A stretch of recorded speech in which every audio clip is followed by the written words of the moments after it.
Bienvenidas y bienvenidos a la sección Perspectivas de la campaña No Cold War, donde les presentamos en 10 minutos el pulso de las luchas globales por la paz, la soberanía y la justicia social.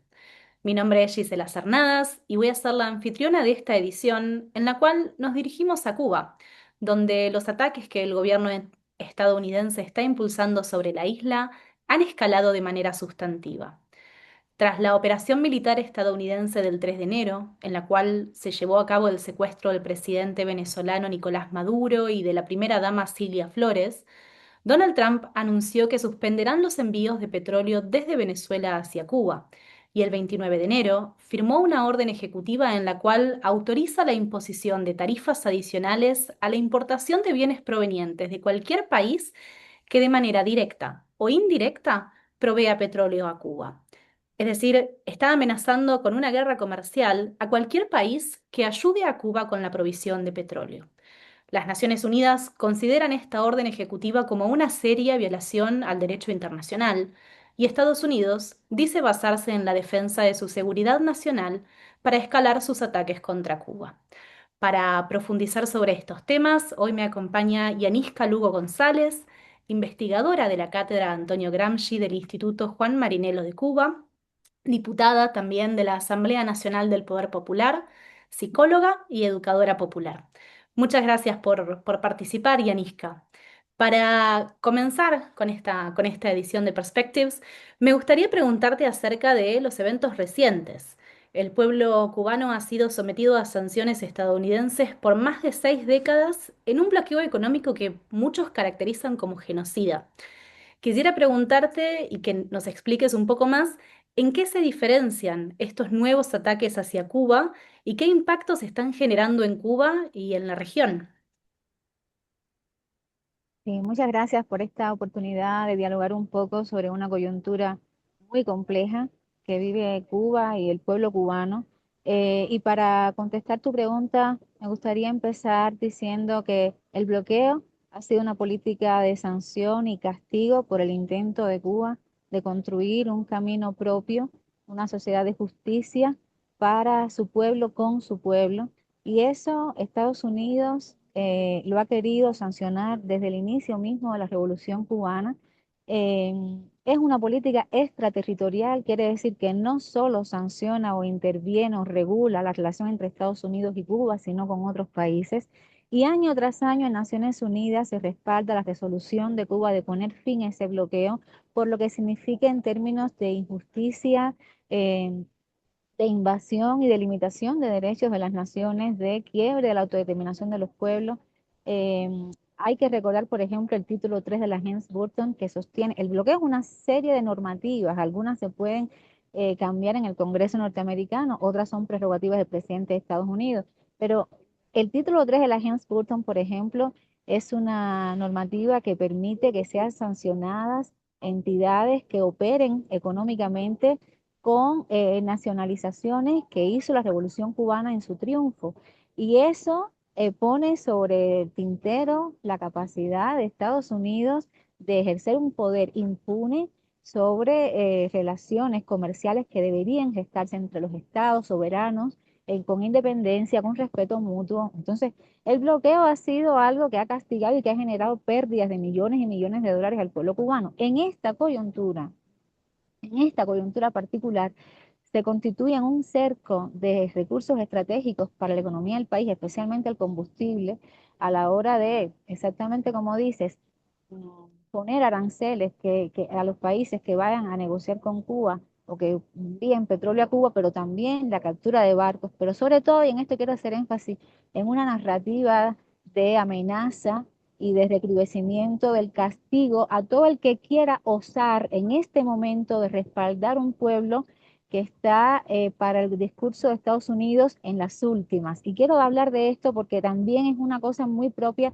de este momento, una narrativa en las redes, en los medios, un discurso fabricado y repetido que es un relato de que se acabó ya la posibilidad de Cuba, de que se desgasta todo en Cuba, de que el Estado es un Estado fallido y de que no hay más posibilidades del pueblo cubano de construir posibilidades para crear bienestar para su pueblo.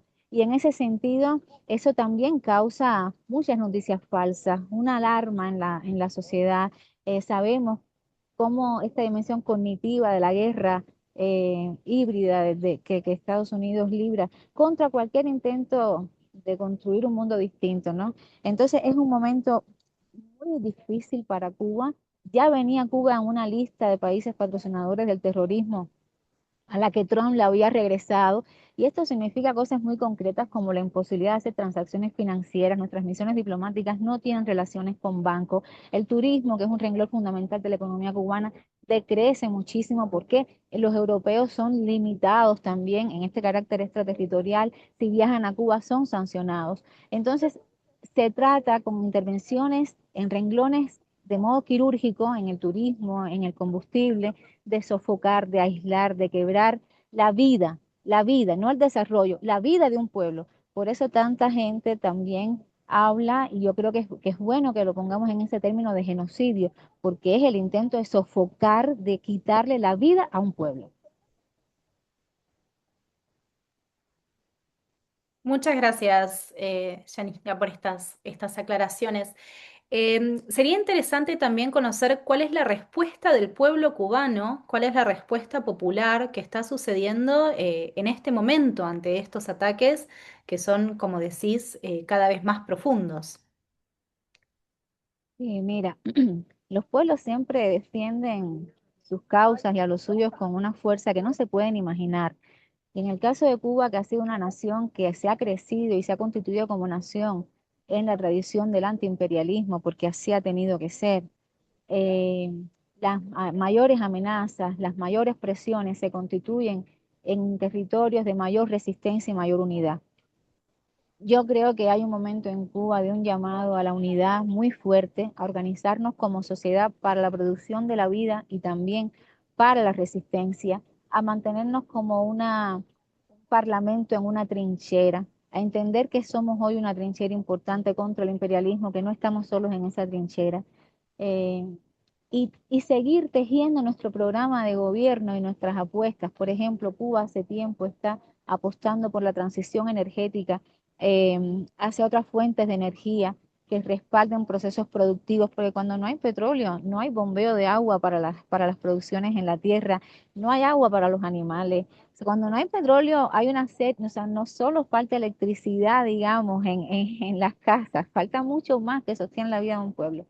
Y yo creo que ese es Cuba está caminando hacia esos procesos que son nuestras apuestas del modelo que hemos ido construyendo los cubanos con la conciencia de que tenemos que avanzar en la soberanía alimentaria. Nosotros importamos mucho alimento, nosotros importamos las fuentes de combustibles fundamentales para el país y estamos caminando en ese sentido.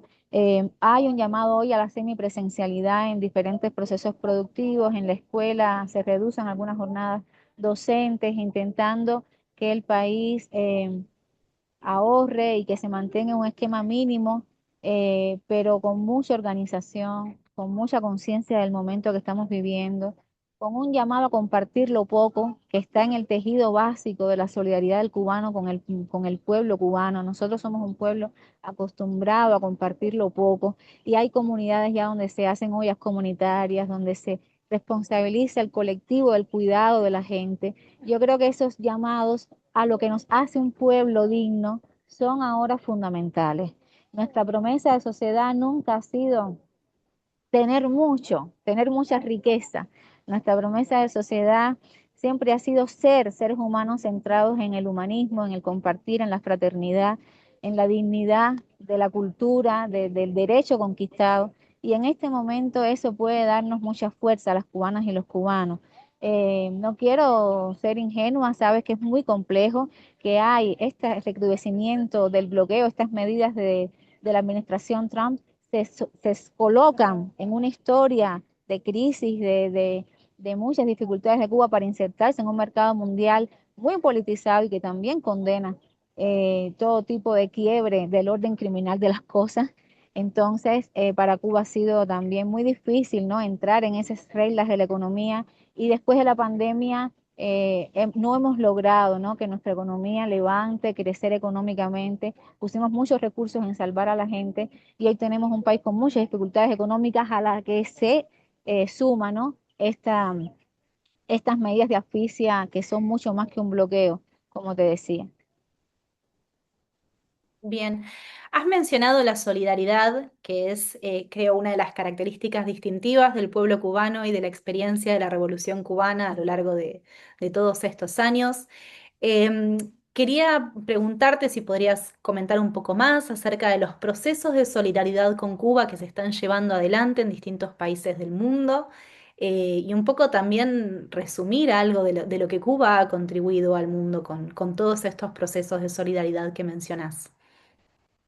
Mira, la verdad es que Cuba siempre ha recibido mucha solidaridad del mundo, pero en este momento a esos 160 países que tienen comités de solidaridad con Cuba, a esas prácticas que se convierten a veces en costumbre, que canalizan amores diferentes hacia Cuba, hoy se siente una fuerza mayor.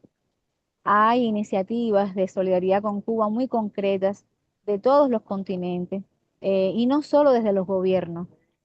Por ejemplo, si bien el gobierno mexicano eh, ha logrado con mucha dignidad de su gobierno enviar apoyos en medicamentos, en alimentos a Cuba, hay también un campo de movimientos populares, por ejemplo, articulados en ALBA Movimientos, donde organizaciones de Colombia, organizaciones de Brasil, de Argentina, y no solo en lo inmediato, sino planifican la solidaridad para el mediano y largo plazo en semillas, en cuestiones que puedan favorecer y potenciar la apuesta de Cuba por la soberanía alimentaria, por la producción de alimentos, y por esa transición energética de la que te hablaba.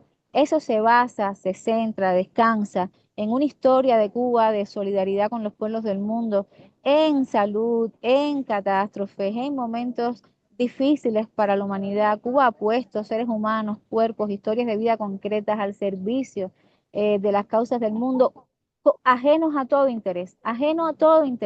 De esas misiones, las cubanas y los cubanos han regresado, quizá con algún amor, pero con nada más que leyendas, que historias, que entregas de vida incluso.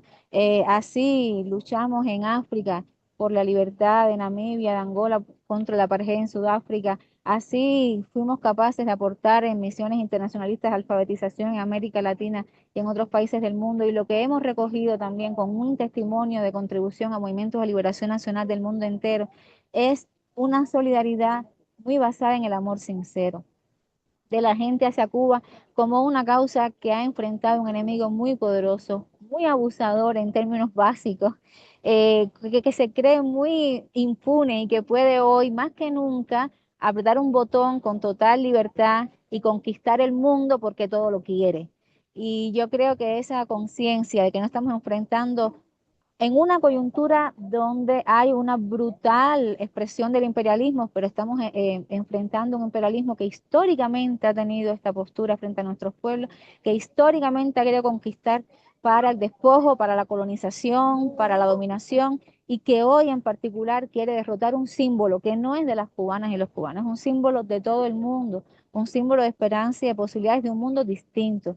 El símbolo que no es perfecto como ningún símbolo, que no se ha completado como ninguna obra, que es un intento, pero que es un intento en el que hemos estado juntas y juntos muchos seres humanos con la esperanza de que el mundo puede ser cambiado y de que el bienestar, la justicia, el amor pueden ser causa cotidiana de encuentros y de futuros. Yo creo que eso es un momento de mucha solidaridad que las cubanas y los cubanos agradecen, de solidaridad eficaz, de contribuciones concretas y basadas en respeto a la dignidad de ese pueblo que ha luchado tanto. Muchas gracias, Yaniska, por estas reflexiones y estas palabras tan claras y tan profundas también acerca de la situación de Cuba, del presente y lo que fue toda su historia en la revolución. Que como bien decías, es la situación de los pueblos que se niegan a subordinarse al orden mundial liderado por Estados Unidos. Los ataques recientes sobre Cuba excusan su razón en la lucha contra el terrorismo, pero la historia nos muestra que sus razones son mucho más profundas y datan de más de 6 décadas de imperialismo estadounidense queriendo derrotar a una revolución que ha enaltecido la dignidad y la soberanía popular. Muchas gracias de nuevo por participar. Seguiremos de cerca estos acontecimientos en las próximas semanas. Y esta fue la sección de perspectivas de No Cold War, donde los mantenemos al día acerca de las luchas por la soberanía, la justicia y la paz en todo el mundo. Pueden seguirnos en www.nocoldwar.org y en X en @nocoldwar. Hasta la próxima, manténganse conectados, informados y sobre todo en solidaridad.